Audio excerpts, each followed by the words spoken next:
When the server's good, I be feeling like a god. Straight dribbling right through your baby moms. FIFA superhero, I should be in Comic-Con. Gameplay fast, I should be in Autobahn. I be skilling like a skillet, I be cooking, I do. Body bag, toe tag, work the Terrio, I kill him. Rage message in the kid, tell me how you really feeling. Broke boy, but best believe I'ma make $1 million. Facts. Hello guys, it is your boy 1-Star Weekfit, and we are back for another episode of the Broke Boy Road to Glory. Thank you very much for tuning in, clicking this video, whatever have you. So, first off, we're going to be talking about the content that EA dropped today.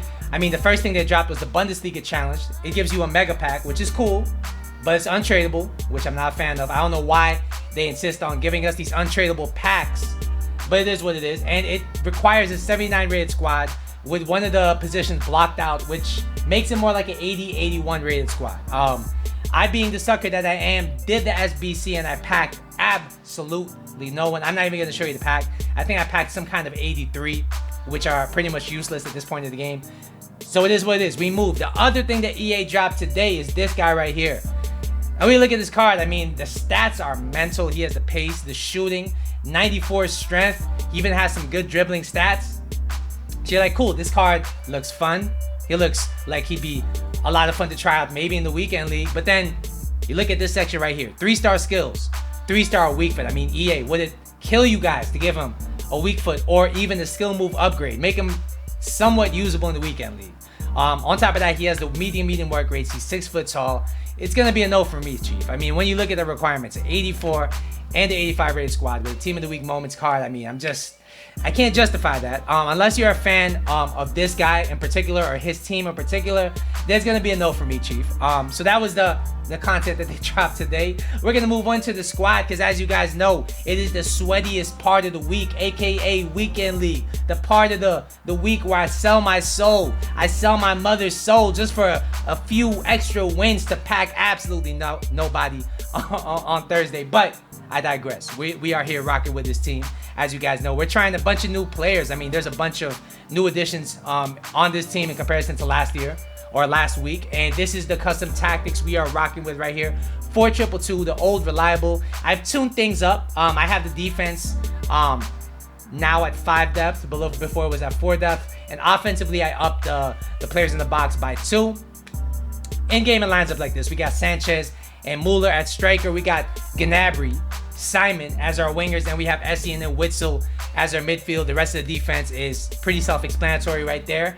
So today, as you guys know, we're talking about 2 players. It's a double review, 2 for the price of 1. And the first player we're going to be talking about here is going to be 95 rated Totssf Muller. And when you look at this card, he has gotten an insane upgrade. I mean, his base card has 72 pace, I think. Now he has 91 pace. His base card has defending in the 50s. Now he has 78 defending. This guy looks like a poor man's Team of the Year, De Bruyne, Team of the Season, De Bruyne. Is he fitting that mold though? We're gonna see. He's 6'1". He has the high work rates. He has 3-star skill moves and a 4-star weak foot. He's been playing striker for me, and he has 13 goals and 8 assists in 20 weekend league games. Before we go any further, if you're enjoying the content, if you want more content like this, do me a favor, hit the like button down below. And if you're new to the channel, please consider subscribing to the channel. I appreciate all you guys at home for watching this video. So, when you look at this Muller card a little bit closer, I mean, he can pretty much play any position on the pitch, and it made me really wonder, should I be playing this guy in the midfield with his defending, with his physical, his stamina? Would he be a better midfielder than an attacker?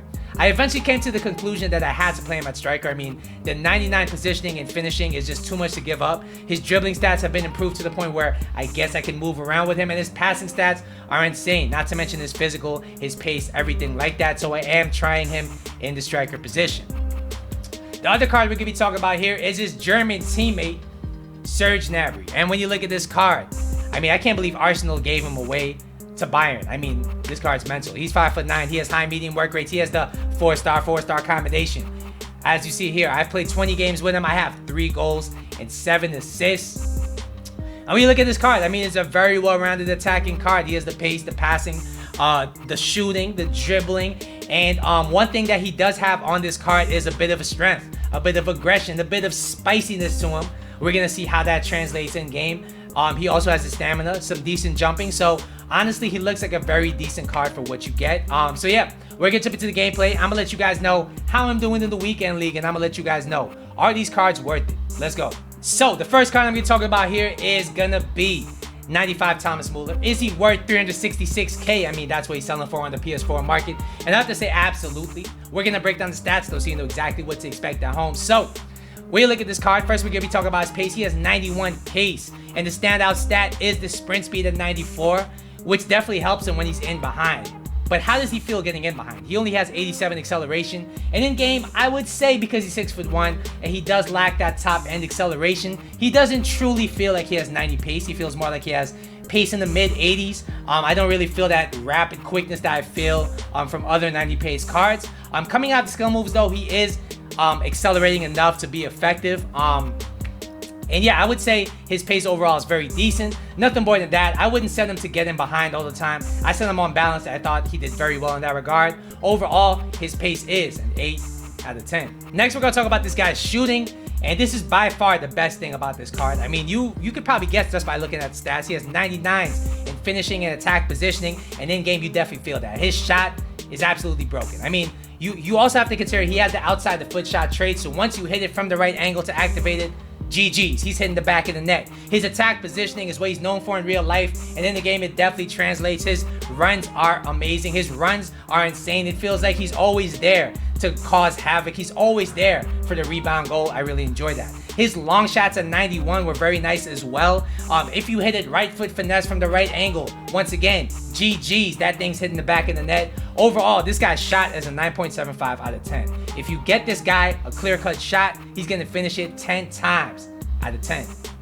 Next, we're gonna talk about this guy's passing, and this is an aspect of the card that I really enjoyed as well. He has 97 vision, 93 short passing, 93 curve, and you really feel that in game, all right? His playmaking ability in tight areas, which is what you really need in the weekend league, was amazing, and it really did help make up for some of his shortcomings as far as agility and balance goes. The way he could orchestrate an attack either from the midfield or from the striker position was very, very nice. He has very nice long passing as well, so once again, do not be afraid to hit that over the top through ball. He's gonna be able to do it with a nice weight on it. Overall, this guy's passing is a 9 out of 10. Next, we're gonna talk about his dribbling, and this is the stat I worried about the most. 6'1" with 89 agility is just not the most meta thing you can see on this game, especially come team of the season time. And in game, I will say in the delayed gameplay, he didn't feel as smooth as I would like him to, or as I would like a striker to feel. That being said though, he does hold his own. He feels a lot like David Villa's special card that he did get this year, where he's smooth in certain areas because he does have the great L1 dribbling due to his high ball control, his high dribbling stats. He has a nice close control. He takes really good first touches when you pass to him, but at the same time, as far as pure turning goes, he's decent, nothing more than that. So I wouldn't be trying to take on full defenses with his dribbling. You're not really gonna have a good time. I mean, he's 6'1", he has long, lanky legs. He's just not the person you want to be dribbling through a defense. That being said, if you play within his limitations, he's gonna be great on the ball for you. And overall, I gotta give his dribbling an 8 out of 10. It's solid, but not the most meta. Next, we're going to talk about this guy's physical and defending, all right? And I'm going to talk about his defending because I actually, when I was losing in some games, I would throw him in the CDM position. I thought he was decent, all right? His stand tackle was solid. It wasn't a CDM tackle, but you can get away with playing him at CDM as the attacking CDM, if you know what I mean. He has decent interceptions as well. 82 interceptions with his high work rates, with his long legs, actually make a decent pretty much breakup play artist. His stamina 99 definitely means he lasts all game. His strength and aggression was okay.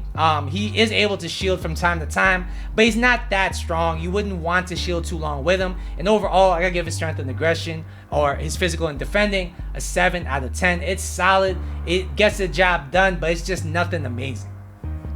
Alright guys, so what do I think about this Muller card? I think this card has a lot of great things about it. It's a very well-rounded attacking card. His finish is amazing. His passing is not bad. And his dribbling and physical stats also add to the full package that you do get with him. He's a very versatile card. He can pretty much play any position on the pitch. aside from center back. And even as a center back, he wouldn't be horrible. So overall, I do think as a card, he is an 8.75 out of 10. If you like target man-ish strikers that can also dribble, I think you're really going to enjoy him at the striker position. Otherwise, I would recommend to use him as a CM. I think that's probably what he's made for in this game, and that's what his base card has on him, so it makes sense. All right, so the next card we're talking about here is going to be Totssf Gnabry. I bought him for 619,000 coins. He's not selling for 500. Is he worth it? I would have to say I'm like 50-50 on it. We're going to break down the stats so you know exactly what to expect. First, we're going to talk about his pace, and this is where I had no issue with this card. 96 pace is rapid. And in game, he feels like that. He beats the defensive line every single time. He accelerates out skill moves very effectively, and once he's in behind, I mean, yo, that's it. He's gone. Overall, his pace is a 9.5 out of 10. Next, we're going to talk about this guy's shooting. And what I will say about this guy's shooting is that it's pretty decent. If you get him from the near post angle, he's going to hit the back of the net. He has 90 finishing. His attack positioning was great as well. And he does have very good shot power. So if you do hit it on target, it will hit the back of the net. So overall, I would say his shooting is very good. I wouldn't say it's quite clinical. Like comparing his shot to Muller's going to beat him 10 times out of 10. But Gnabry does offer some other things. I would say his shooting is an 8.5 out of 10. Next, we'll talk about his passing. And once again, his passing did not let me down. Would I play him at the cam position? I think he's definitely capable of doing it. But if you're somebody who likes to have De Bruyne's, people with top end passing on their cams, I would say look elsewhere. His passing was very decent. Nothing more than that. He has good vision. He has good short passing. In and around the box, he's decent. But he doesn't have that game-breaking ability that somebody like a team of the season De Bruyne or even somebody like a Santi Cazorla or a Pirlo will bring to your side. Overall, this guy's passing is an 8.5 out of 10. Next, we'll talk about this guy's dribbling, and his dribbling was very good. I gotta say, his agility and balance at 95 and 97 respectively was very noticeable. He's very quick to turn. He feels responsive and light on the ball, and his actual close control is very nice as well. His composure I wish was higher. It's only 86. Because his team of the season, I was hoping for something like 90. But that being said, I would say his dribbling was very decent. I wouldn't say he's on the Neymar level. It's not on the Mbappe level. And this is something I've noticed with every single Gnabry card I've used on this game. They all have really good dribbling stats, but for whatever reason, they just don't feel as shifty as a Neymar, as shifty as a Ben Yedder. I think it really comes down to his body type. Overall, this guy's dribbling is a 9 out of 10. Don't get me wrong, he's very smooth on the ball, but he's not elite, and he's not as great as the dribbling stats would indicate, if that makes sense. Finally, we'll be talking about his physical. And this is something that you guys gotta look at, because he has 84 strength, 76 aggression, and this did help offset some of the perceived lack of dribbling that he did have. I mean, he's able to ride the challenge for quite a bit of time. He has 90 stamina, which means he lasts all game. Overall, I gotta give his physical an 8 out of 10. He's actually pretty sturdy. I wouldn't say that you should shield with him for too long, but I wouldn't be scared to shield with him either. He's a very solid player as far as shielding goes. Alright guys, so what's the final verdict on this card? I think if you guys need a winger, I think this guy will definitely do a job for you. He's probably the best right winger in the Bundesliga, not named Sancho.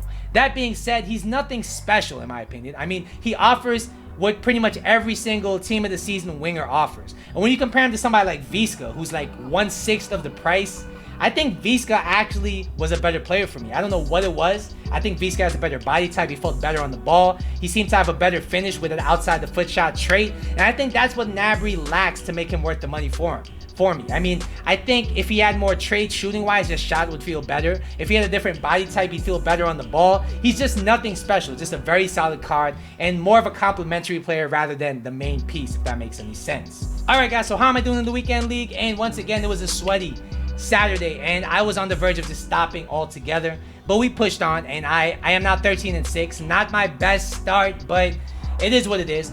Tomorrow, if the gameplay is bad, I'm letting you know right now, I'm not pushing for gold 1. I can't do it. The gameplay has just been so frustrating to play today. A lot of just games where I feel like I'm getting hard done by multiple times in the game. The delay, of course, is there. I'm just not having a good time playing. So if I think it's gonna be too sway tomorrow, I'm just not gonna do it. I think I'm just gonna stop at goal 2. But yeah, that's where I'm at in the weekend league. Let me know in the comment section down below how your weekend league is going. Once again, don't forget to like and subscribe. I'll see you guys in the next episode, but until then, later.